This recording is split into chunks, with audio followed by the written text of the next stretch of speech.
आप पानी, सेहत, कोई एक अच्छा अस्पताल, कोई एक अच्छी यूनिवर्सिटी, कोई एक अच्छी सड़क, कोई एक अच्छा इदारा, कोई एक अच्छा घर जहां खुशहाली हो।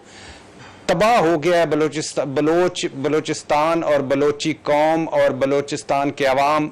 इन लोगों ने ये मसाइल वाकई हैं भी, ऐसे मसाइल बना दिए गए हैं। आप अगर बलोचिस्तान में देखें तो वहां पे इत्तेहादी नाराज, पंजाब में इत्तेहादी नाराज, उसके अलावा जनाब सिंध में जो हमारी बहुत अच्छी पीपल्स पार्टी है वो नाराज। ये सारे नाराज क्यों होते जा रहे ने? कोई वाकई कुछ बढ़ना है कि नहीं बढ़ना? उत्थे जनाब जहांगीर तरीन साहब जाके लंदन बैठ गए ने, वो भी नाराज। एक नाराजगियां का सीजन चल रहा है। हाय अल्लाह आपका भला करे। जो बलूचिस्तान की बात है तो बलूचिस्तान में बड़ा खूबसूरत ये लफ्ज़ इस्तेमाल करते हैं, कौम परस्त रहनुमा। एक तो रहनुमा ही कोई नहीं है। अब तो हमारी पूरी इस सिनेरियो में कायदे आज़म साहब आखिरी रहनुमा और लीडर थे, वो जा चुके। तो ये सारे सियासतदान है। तो कौम परस्त सियासतदानों ने कौम का क्या हाल कर दिया बलूचिस्तान में, ये आप देख रहे हैं। साफ पानी, सेहत, कोई एक अच्छा अस्पताल, कोई एक अच्छी यूनिवर्सिटी, कोई एक अच्छी सड़क, कोई एक अच्छा इदारा, कोई एक अच्छा घर जहां खुशहाली हो। तबाह हो गया है बलोचिस्तान और बलोची कौम और बलोचिस्तान के अवाम। इन लोगों ने बर्बाद कर ये जो है, हम एक ग्लैमराइज करते हैं अख्तर मैंगल साहब, फलाना साहब, महमूद अचकजई साहब, सारे काबिल एहतराम है मेरे लिए, लेकिन कब कोई भी इनका देखें। अब ये जो वज़ीर आला हैं, इनके दादा भी वज़ीर आला थे, इनके वालिद भी वज़ीर आला है, ये खुद भी वज़ीर आला है, और कोई 5 काम बता दें जो उन्होंने बलोचियों के लिए किए हों जिससे बलोचियों की ज़िंदगी में कोई फ़र्क पड़ा हो। तो ये रूठना मनाना जो इनका है वो कीमत का है। कीमत बेहतर लग जाएगी तो फिर मान जाएंगे, नहीं लगेगी तो नहीं मानेंगे, और ये ऐसे ही चलता रहेगा। जिस तरह एमक्यूएम अल्हम्दुलिल्लाह हर चौथे दिन नाराज़ हो जाती है, जिस तरह खैर उधर पंजाब में तो अब रावी चैन ही चैन लिख रहा है, अभी वो बेहतर पोजीशन है। जीडीए और एमक्यूएम के लिए इमरान खान सिंध गए हुए थे, और वो भी ज़ाहिर है वो भी उनके भी मसाइल हैं अपने हैं, वो भी मान जाएंगे। जहाँ तक आपने जहांगीर तरीन साहब की बात की है तो मैं एक अक्सर अब बड़ी शिद्दत से सोच रहा हूँ कि काश लंदन हम पाकिस्तान ले आएँ, या पाकिस्तान को लंदन शिफ्ट कर दें, क्योंकि ये बेचारे जो हमारे सियासतदान है ना, ये रोज़ बरोज़ लंदन जा के थक गए। इस कोरोना में, वायरस में, एयरपोर्टों से जाना और फिर वहाँ जाना। लंदन हमारे आकाओं का शहर भी है। लंदन जिन्होंने 100-125 साल हम पर हुकूमत की। लंदन जायदाद गाह भी हमारे सियासतदानों की, सारी जायदादें वहाँ हैं। लंदन औलाद गाह भी है, अक्सर औलादें वहाँ हैं, आप देख सकते हैं। लंदन इंतज़ार गाह भी है। वेटिंग एरिया नहीं होता कि अपनी बस का इंतज़ार करना, कि यानी जब जो इक़्तिदार से निकलने के बाद दोबारा इक़्तिदार में आने के लिए, खुशहाली के बाद बदहाली में दोबारा खुशहाली के लिए आने के लिए वो लंदन है। और लंदन इलाज गाह भी है। सारों के डॉक्टर रमेश डेविड लॉरेंस वहीं होते हैं, और सेकंड होम है और पिकनिक पॉइंट है। अब जहांगीर तरीन साहब लंदन से बाहर 12 एकड़ के हाइड हाउस में बैठे हुए हैं। चमुखी लड़ाई यकीनन लड़ रहे होंगे। एक तरफ वो अभी शुगर वाला मसला है, निजी बिजली घर वाला मसला है, और इसके अलावा ज़ाहिर है बहुत सारे और भी फ्रंट्स हैं, अपने पत्ते मोरे हिला रहे होंगे, तो वो भी अपने कर रहे हैं। लेकिन कोई इस वक्त हुकूमत को बज़ाहिर हुकूमत के अलावा कोई ख़तरा नहीं है। ये अल्हम्दुलिल्लाह हुकूमत खुद कफ़ील है अपने बारे में। खुद सवेरे सवेरे उठती है, ट्वीट पे एक दूसरे की हाल हवाल पूछते हैं, और एक अब अपने लिए खुद मसला पैदा करते हैं, फिर सारा दिन उसको हल करते रहते हैं। अपोजिशन मरी मुक्की पड़ी है, कोई उसका नहीं है। इत्तेहादी जो है वो उनकी कीमत लग जाएगी, चीज़ें बेहतर हो जाएंगी। जहांगीर तरीन साहब फंसे हुए हैं, वो अपनी सर्वाइवल की जंग लड़ रहे हैं। तो हुकूमत के लिए बज़ाहिर हुकूमत के अलावा कोई खतरा नहीं। इरशाद भट्टी साहब जरा खुल के खेल रहे हैं, और इरशाद भट्टी साहब जरा फ्रंट फुट पे आके खेल रहे हैं। लेकिन एक छोटी सी ब्रेक ले लूँ, वापस आता हूँ, और फिर गुफ्तगू का सिलसिला यहीं से दोबारा शुरू करेंगे। ब्रेक पे जाने से पहले भी इरशाद भट्टी साहब, और अब फिर इरशाद भट्टी साहब। इरशाद भट्टी साहब, सना बुच्चा भी बैठी हुई है, और जनाब इफ्तिखार साहब भी बैठे हुए हैं। थोड़ा हाथ थोला रखो ताकि आगे चलिए। अच्छा चलो, तो मतलब कि इसी पैसे ते सारा काम चलता रहेगा, इसी तनख्वाह ते सारे चलते रहेंगे, यही गल है ना? इसी तनख्वाह तनख्वाह में इजाफा हो जाएगा, बोनस शोनस गरीबों की तो नहीं बढ़ाई लेकिन इनकी बढ़ा सकते हैं। तो मतलब कि 3 साल पूरे कर जाएंगे। 3 साल बड़ा ये अगर हुकूमत खुद चाहेगी, यानी एक तो होता है ना कि बंदा खुद ही ना चाह रहा हो तो फिर तो 3 दिन भी मुश्किल हो जाते हैं। अगर ये खुद चाह रही है कि 3 साल इसने पूरे करने हैं और अपने वजन पे नहीं गिरना या अपनी जड़ें खुद नहीं काटनी तो कोई मसला नहीं है इस वक्त। अच्छा, बाकी सब खैर है? खैर ही खैर, सत्य खैर, सत्य खैर। अच्छा, ताड़े जिहड़े बड़े हरदिल अजीज ने चीफ मिनिस्टर पंजाब साहब, ये भी इसी तरह रहेंगे 3 साल ये भी कटेंगे? अल्लाह ने दुबई लाई है मेरे साईं बुजदार दी और लॉटरी निकली, वो निकली रहे तो ज़्यादा अच्छा नहीं है। यानी आप अंदाज़ा करें कि रोज़ एक मसाइल, टिड्डी दिल नाच रहा है, कोरोना नाच रहा है, मईशत नीचे जा रही है, उसके अलावा इत्तेहादियों के मसले हैं, इमरान खान साहब के वफाक के मसले हैं, सिंध और पंजाब के मसले हैं। तो वो ये इन मसलों में इमरान खान साहब ये जो छोटे छोटे मसले उलझे हुए हैं, इनमें वो इस तरह उलझे हुए हैं कि वो उस्मान बुज़दार साहब की तरफ वो अभी तक तवज्जो नहीं गई। लेकिन मैं फिर कह रहा हूँ, ये पंजाब पानीपत है, पंजाब वाटरलू है पाकिस्तानी सियासत का। पंजाब से जो जीतता है वही दिल्ली फतह करता है, मतलब इस्लामाबाद फतह करता है। 140 से ज़्यादा सीटें हैं पंजाब की, तो पंजाब में बड़ी बुरी परफॉर्मेंस है। आप देखें 22 महीने हो गए हैं, हम ज़रा इसमें आज आपको यानी 22 महीने हो गए, 3 महीने इसमें 110 दिन निकाल दें कोरोना के तो 22, 19, 18 महीने कर लें आराम से, 18 महीने, 1.5 साल। तो 1.5 साल मतलब 5 साल का मंशूर था पाकिस्तान तहरीक इंसाफ का, उसमें 1.5 साल का देख लें। तो 1.5 साल में पाकिस्तान तहरीक इंसाफ ने क्या काम किया? आप कोई एक काम बता दें। 2 बड़े काम थे। एहतसाब जो तीतर बटेर हो चुका है, आप देख सकते हैं, जरदारी साहब जा चुके हैं, जरदारी साहब से लेकर शर्जील महमूद तक, नवाज शरीफ साहब से शहबाज शरीफ तक सारे बाहर हैं, हमजा एक अंदर है, मरियम साहबा क्वारंटीन में है, नवाज शरीफ साहब क्वारंटीन में रोज़ वाक़े करते आपको नज़र आते होंगे, तो वो जा चुके हैं। इसके अलावा आटा, दवाइयाँ, चीनी, निजी बिजली घर सारे देख लेंगे पे चला हुआ है। अच्छा, अब आगे आ जाएं रिफॉर्म्स। एहतसाब के बाद रिफॉर्म्स था। रिफॉर्म्स, इदारों को अपने पाँव पर खड़ा करना। पिछले 2 साल में, 1.5 साल में इदारों को ऐसा पाँव पे खड़ा किया कि पहले 14 अरब था इदारा जाती खसारा, अब 28 अरब हो गया है। तो ये आप इसका हाल देख लें। रिफॉर्म्स, थाना कचहरी कुछ हुई। इसके अलावा शरह नमूद यानी तरक्की की, GDP 0 यानी 3 से या 5 से 0 पे आ गई है या 1 पे आ गई है। इसके अलावा कर्जे सिर्फ इतने देखें, जरदारी साहब 5.5 अरब रोजाना जरदारी हुकूमत कर्जा ले रही थी, नवाज शरीफ हुकूमत 8 अरब रोजाना, और जो पाकिस्तान तहरीक इंसाफ है ये 18 अरब रोज़ाना कर्जे ले रही है, 16 से 18 अरब, 43,000 अरब के और कर्जे ले चुकी है। इसके तो ये परफॉर्मेंस, ये लेवल जो है आप इसमें देख लें। इसमें अगर पंजाब और इसमें KPK और इसमें अगर आप कोरोना पे देख लें, टिड्डी दिल पे देख लें, तो परफॉर्मेंस लेवल जो है वो बहुत नीचे है। वादों का कोई एक वादा, 50 करोड़, वो जो 50 लाख आपने नौकरियां देनी थी या 50 लाख घर बनने थे बन गए, 1 करोड़ नौकरियां देनी थी दे ली, 90 दिन में करप्शन रोकनी थी रोक ली, 200 अरब। सर मैं 18 महीने की बात करूं, कोरोना की तो बात ही नहीं कर रहा ना, 18 महीने की बात कर रहा हूं। 18 महीने मीन 1.5 साल। 1.5 साल में आपने चलो अच्छा 1.5 साल का मतलब होता है कि आपके पास अभी चलो 28 महीने और हैं, 22 महीने गुजर गए हैं, तो 1.5 साल जितनी कारकर्दगी भी देख लेते हैं ना, कोई बुनियाद रखी हो, नया सूबा बनना था बन गया, आपने 1 करोड़ नौकरियां देनी थी, चलो उसमें से 10 लाख मिल जानी थी, ये तो 1.5 करोड़ बेरोजगार और हो गए हैं, 50% आबादी गुर्बत से नीचे चली गई।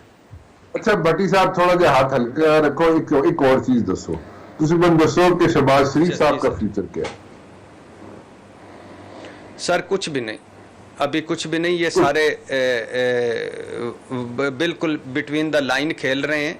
अभी वोट को इज्जत दो सोई हुई है, इनकलाब सोया हुआ है, मज़ाहमत सोई हुई है।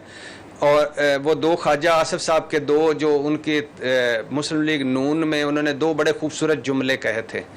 एक उन्होंने जब उनसे पूछा गया कि मौलाना फजलुर रहमान के धरने में भी हम शरीक नहीं हुए, हम कैसी जमात है, तो उन्होंने कहा मियाँ साहब से पूछ लें। उन्होंने कहा कौन से वाले मियाँ साहब? उन्होंने कहा नवाज शरीफ साहब। दूसरे उन्होंने कहा कि हमने वोट दे दिया, सारा कुछ कर दिया, वो जो एक्सटेंशन वाला, तो वो उन्होंने कहा कि ये भी मियाँ साहब से पूछ लें। तो इस वक्त जितने सारे फैसले हैं मफामत के, वो मियाँ साहब, बड़े मियाँ साहब कर रहे हैं। शहबाज शरीफ साहब वक्त गुजारी कर रहे हैं, मरियम साहबा क्वारंटीन में है, तो कुछ भी नहीं, अपोजिशन कुछ भी नहीं, ये बयानबाजियां हैं। मीडिया तक, टीवी स्क्रीनों तक, अखबारों तक बिल्कुल उनको पता है कि इस वक्त हमने ना हुकूमत में आना है, ना हमने इस वक्त हुकूमत लेनी है, ना हम ले सकते हैं।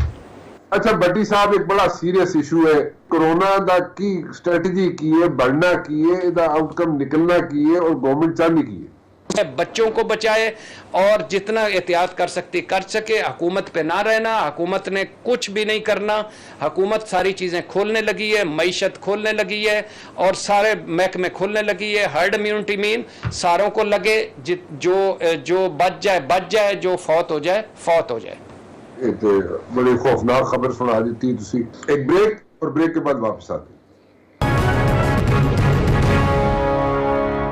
इफ्तार साहब की तरफ चलता हूँ, जरा एयर एम्बुलेंसेज की भी बात हो रही है और बलूचिस्तान में एयर एम्बुलेंसेज चाहिए।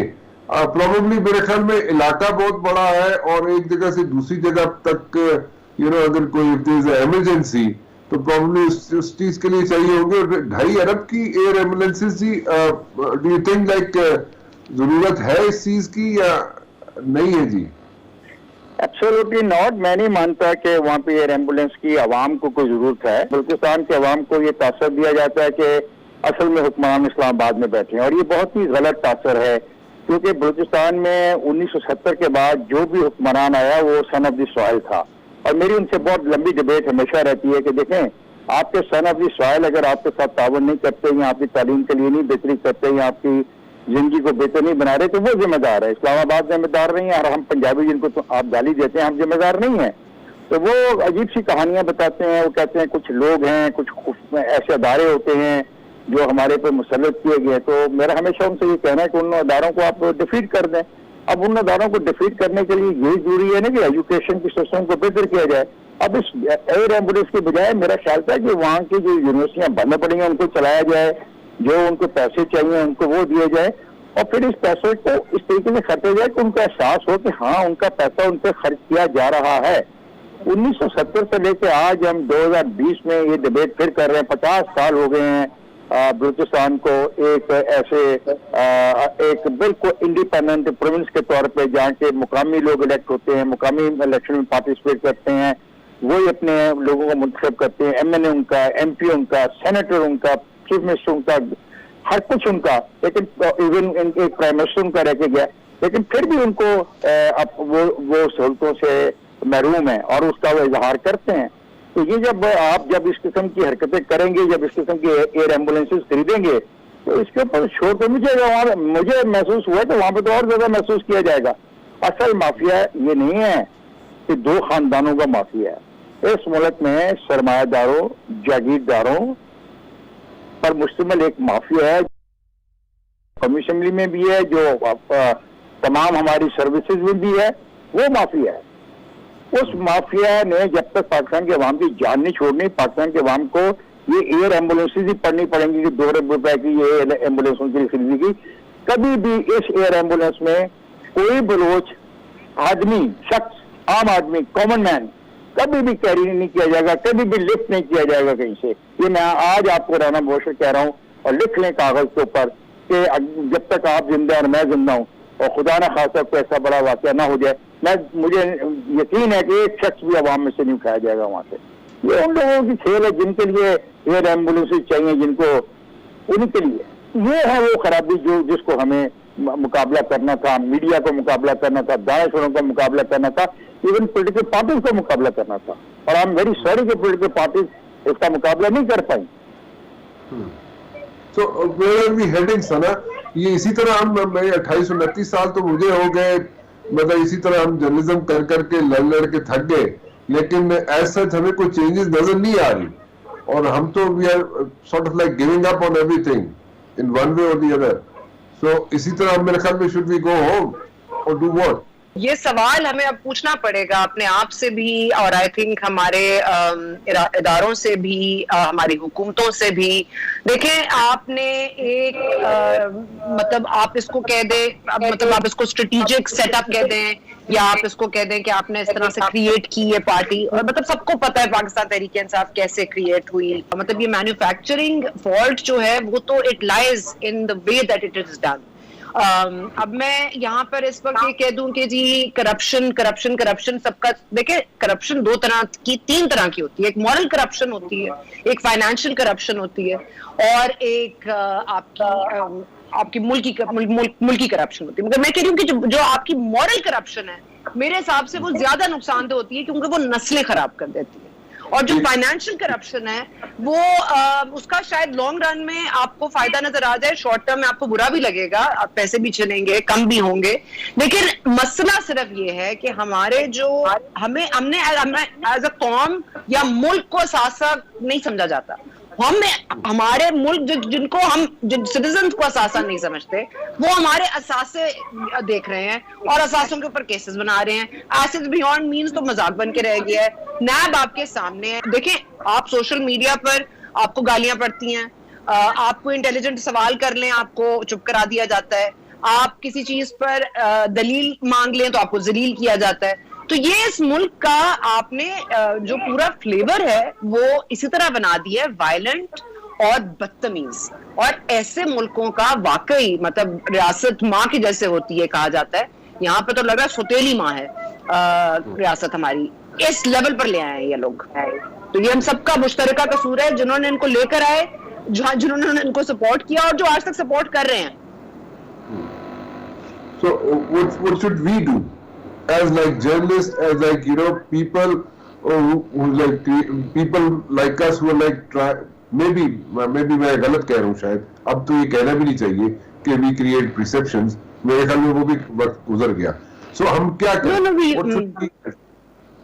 देखिए, सच बोलना राना साहब, आपके पास तो अभी प्लेटफॉर्म है, हमारे पास तो प्लेटफॉर्म्स की कमी हो गई ना. तो आप एज अ मीडिया पर्सन सच बोलते रहिए. मैं तो यही कहूंगी, मैं तो यही कर रही हूँ, और अच्छा लगे या बुरा लगे सच का साथ देना चाहिए. एंड कम से कम मैं अपने आप को ये कह सकती हूँ, I have always been on the right side of history and I want to remain there. मतलब मैं पॉलिसी डिसीजंस लेती हूँ, प्रैक्टिकल डिसीजंस लेती हूँ, गलत सही वो मेरे फिर decisions, I stick to them. फिर इसके बाद आपको फिर पीछे नहीं देखना चाहिए. तो आपको गिव अप बिल्कुल नहीं करना चाहिए, और अपनी जो आपका प्लेटफॉर्म है उस पर जहां तक हो सके push the envelope as far as it will go. साहब, you agree with सना?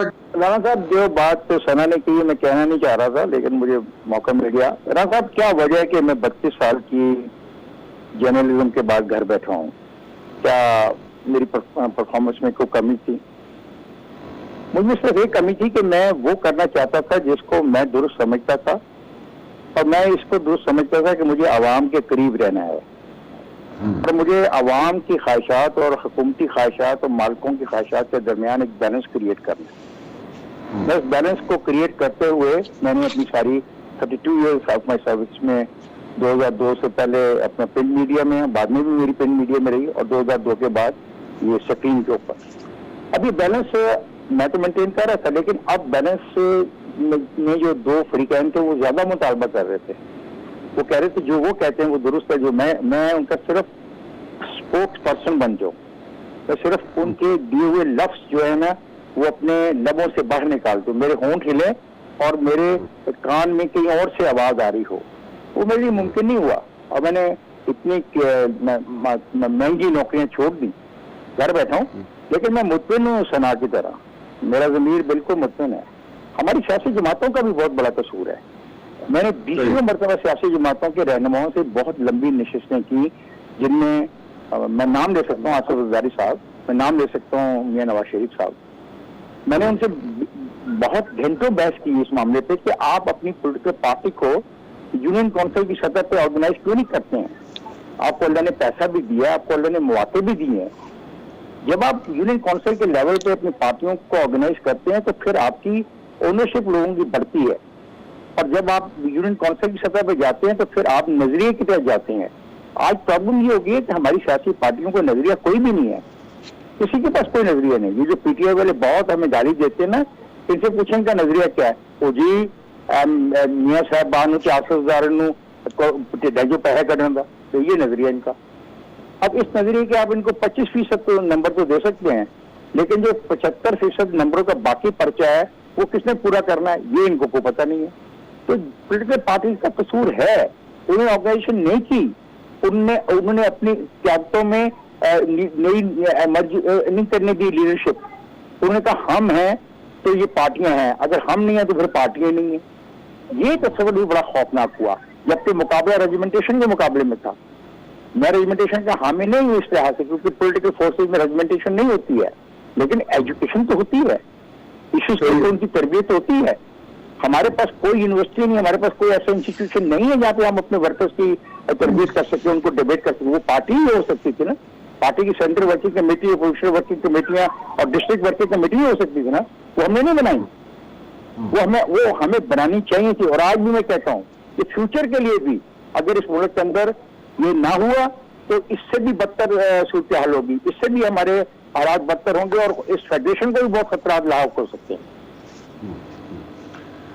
ठीक है जी, हम यही कर सकते हैं कि जैसे सना कह रही है और आप कह रहे हैं कि we should like stick to the truth, and उसी पे हम कायम रहें, यही कोशिश कर सकते हैं हम, और उसी पे कायम रहेंगे।